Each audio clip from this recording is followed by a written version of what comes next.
Bom dia, hoje é 13 de abril, segunda-feira, e nós iniciamos mais uma transmissão ao vivo pelas redes sociais da Prefeitura, pela Rádio Educativa FM em 106,7 e também pela TV Câmara de Rio Preto, no canal 4 da NET e no canal digital aberto 28.2.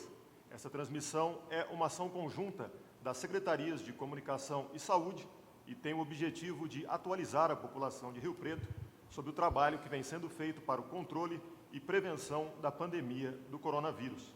Com a palavra, o secretário de Saúde de Rio Preto, Aldênis Borim. Bom dia a todos.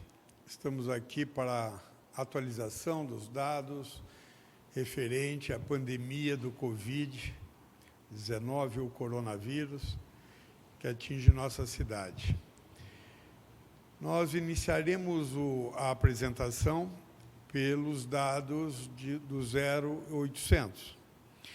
No 0800, nós estamos com 4.049 ligações, sendo 71% delas SUS, 87% residentes em São José do Rio Preto, e isso que é fundamental, que 80% dos casos que acessam o 0800 têm resolução do seu chamado, ou seja, evita ir às UBSs, a uma unidade de saúde, para que possa ser informado do que se deve ser feito. Lembrando também que o 0800, em casos selecionados, faz a notificação que também entrará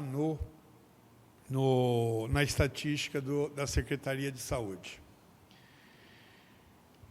A atualização também dos casos notificados. Nós estamos hoje com 54 casos confirmados, 634 casos descartados, 92 em investigação, a síndrome gripal, 691, e um total de notificados de 1.471.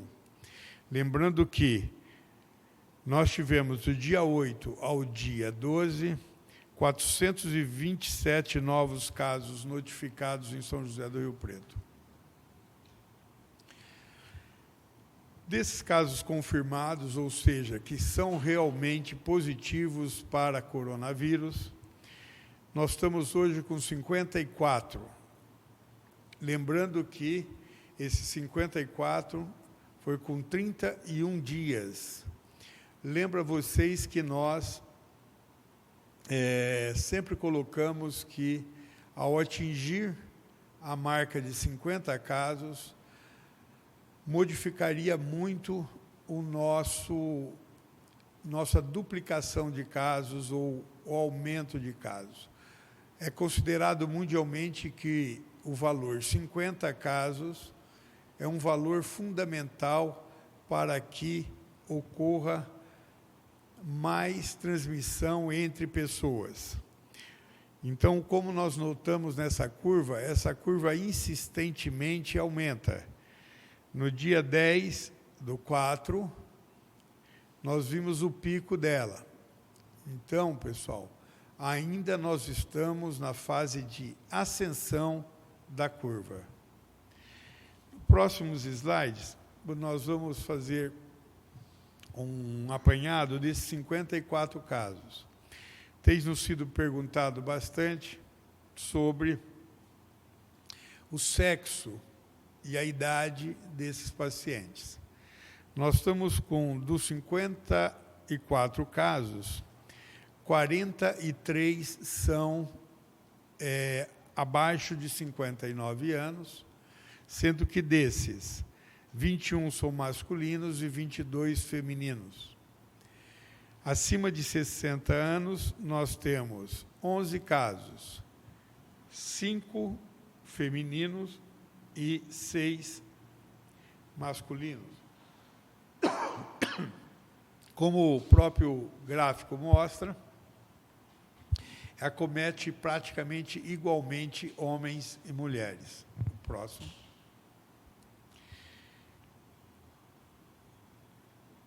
Também nós estamos com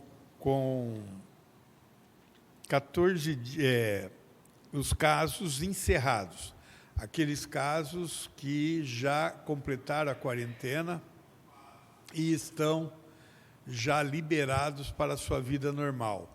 Nós temos 11 casos dos 54, 4 são do sexo feminino e 6 do sexo masculino.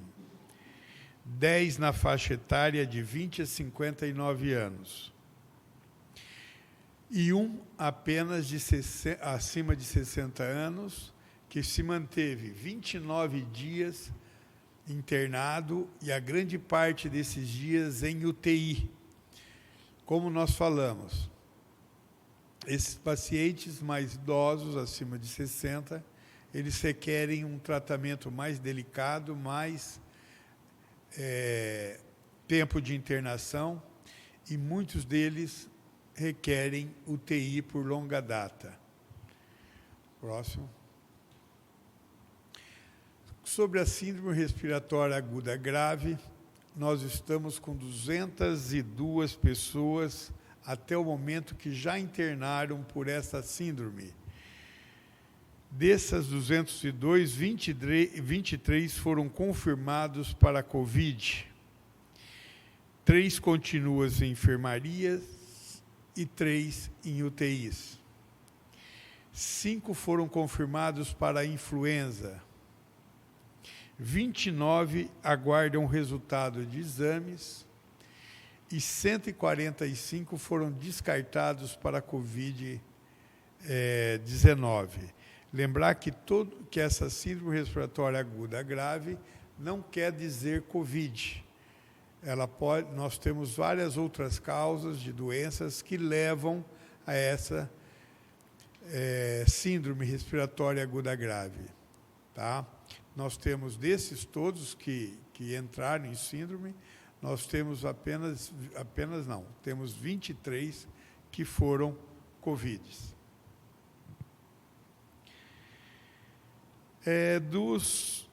Dessa síndrome respiratória aguda grave que estão internados, estão 26 em enfermarias e 20 em UTIs. Desses 20 em UTIs, 15 estão em ventilação mecânica. Então, do total de 46 casos, 32% deles estão em UTI. Isso é bom para que todo mundo perceba o quão grave é essa síndrome respiratória, onde 32% dos acometidos estão em UTIs. Bom, os casos da síndrome respiratória confirmadas com Covid apenas agora, nós não estamos falando daquelas de todo mundo que apresenta síndrome respiratória. Somente aqueles que apresentaram síndrome respiratória grave por Covid. E eles têm comorbidades, ou seja, o que é comorbidade? São doenças associadas que podem descompensar ou piorar o quadro da evolução do paciente. Sem nenhuma comorbidade, ou seja, sem nenhuma doença que possa influenciar na evolução do doente, nós temos 7. Diabetes e doenças cardíacas, nós temos 4. Doenças puramente cardíacas, 3. Imunossupressão. O que é imunossupressão? São pacientes que têm a sua imunidade debilitada por alguma razão, seja ela por doença crônica, seja ela por uso de medicação, que faz com que essa imunidade diminua, caso de quimioterapia, caso de algum tratamento de algumas doenças reumatológicas e assim por diante. Puramente diabetes, nós temos 2 casos, 3 ou mais comorbidades, ou seja, pacientes bem mais graves, que têm não 1 ou 2 comorbidades, mas acima delas nós temos 2 pacientes. e outras causas de comorbidade. Nós temos 2 pacientes, totalizando 23 casos. Agora nós vamos falar sobre a progressão da doença no mundo e comparar isso com São José do Rio Preto. Olhe bem, lembra quando nós falamos dos 50 primeiros casos? Desde o início nós estamos falando que pode ter uma progressão, porque é um número suficiente para ter uma propagação maior em qualquer lugar que ele se encontra, seja aqui em São Paulo, no Rio. A hora que você atinge a marca de 50, nós temos uma transmissão muito maior. Nós atingimos, aqui em São José do Rio Preto, no 31º dia.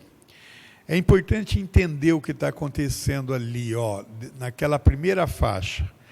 Nós temos que, no Brasil, 50 casos foram atingidos com 14 dias. Na Itália, com 23, na Alemanha, com 33, na Inglaterra, com 32 e na Espanha, com 31. A partir desse momento, esses países começaram a duplicar seus casos. Na linha de baixo, você vai ver quanto tempo demorou para que de 50 casos passassem para 100 casos, na linha que está totalmente em branco, embaixo. No Brasil, nós chegamos a dobrar, ou seja, atingimos 100 casos em 3 dias. Na Itália, com 1 dia. Na Alemanha, não houve duplicação nesse período. Na Inglaterra, com 2 dias. E na Espanha, com 2 dias. Ou seja, demora-se 33 dias, por exemplo, que é o caso da Alemanha. Demora-se 32 dias no caso da Inglaterra, para atingir 50. Depois, para atingir 100, ele demora 2 dias. Ou seja, nós estamos entrando numa fase da doença em que poderá, eu gostaria de frisar isso, poderá ocorrer um aumento de transmissão, mas isso está bem sob observação do Comitê Gestor e da Secretaria de Saúde, para nós analisarmos bem de perto o que acontecerá em Rio Preto neste período. Nós temos ainda um monitoramento sobre a nossa quarentena em São José do Rio Preto. As quarentenas em São José do Rio Preto, ela está atingindo um nível muito preocupante. Nós, no dia 8 de abril, chegamos a 40% de pessoas que estão realmente dentro de casa. Os demais dias, nós tivemos um dia maravilhoso, lá atrás, que chegou a 63%, 2 dias na realidade. O ideal é que a gente consiga entre 60% e 70% de pessoas em isolamento domiciliar, e nós não estamos atingindo isso. Gostaria de dizer para vocês que isso é um fator que nos leva muita preocupação. Nos dá uma preocupação grande, em virtude de nós sabermos que aglomerações, locais com bastante gente, leva ao maior número de transmissão. Então é preocupante. Voltamos a afirmar, fiquem em casas, não andem, deixe que a parte física não vai ter tanto prejuízo, a sua parte física, se você parar de andar aglomerado em locais de caminhada. Não vai, chegou num supermercado, tem muita gente, volte outra hora, volte num horário mais tranquilo, não entre lá com bastante gente. Eu digo supermercado, mas é qualquer outro local. A burla disso é muito perigosa. Permaneçam em casa, essa é a nossa recomendação. Bom dia. Secretário, nós vamos agora às perguntas dos veículos de comunicação de Rio Preto, e a primeira é do Lucas Israel da Band e da Tati Oliveira da Record, é justamente sobre o isolamento. Nesse final de semana, o índice em Rio Preto, segundo o levantamento do Estado, foi de 49%. Diante disso, a Prefeitura cogita alguma medida mais dura para ampliar esse isolamento? Na realidade, o São José do Rio Preto, ele regra um decreto estadual. Então, nós temos esse regramento e acredito que nós temos que trabalhar a consciência das pessoas. Nós não podemos e nunca faremos isso do ponto de vista ideológico, pessoal, fazer com que polícias interfiram, que polícias ajam. Eu acho que é no campo da conscientização, é no campo de se conhecer e de aceitar isso da melhor maneira possível. Nós, para endurecermos mais do que nós estamos, somente na realidade lockdown, ou seja, fecha tudo e ninguém pode sair na rua. Isso não é cogitado hoje pelo comitê gestor. A Tatiane Oliveira, da TV Record, quer saber quantos pacientes estão sendo tratados hoje com a hidroxicloroquina e com a cloroquina em Rio Preto e como eles estão reagindo. Olha, na realidade, o tratamento com a cloroquina é um ato médico que a Secretaria não pode interferir, né? Esse é um ato médico. Não existe nenhum protocolo do Ministério da Saúde, não existe nenhum protocolo das Organizações Mundial de Saúde que nos leva a indicar a cloroquina. Porém, nós não podemos impedir um ato médico, né? É a responsabilidade total do médico em fazer esse tratamento.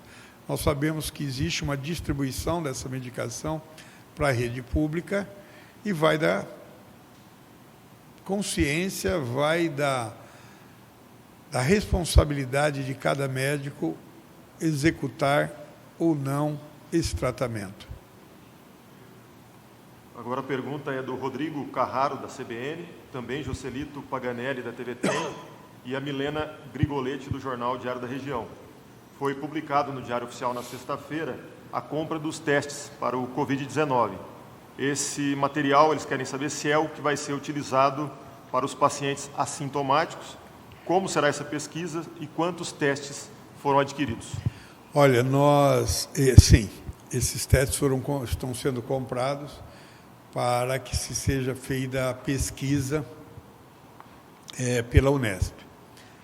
Como será feita essa pesquisa? Eu vou dizer ela bem na macro. Ela será feita em cerca de 1.000 pessoas, onde nós testaremos tanto o PCR, né, que é um teste mais sofisticado e que mostra a doença em curso. E faremos um outro teste na mesma pessoa, que é o chamado teste sorológico, que é aquele que vai determinar se a pessoa já tem anticorpo contra o Covid ou não.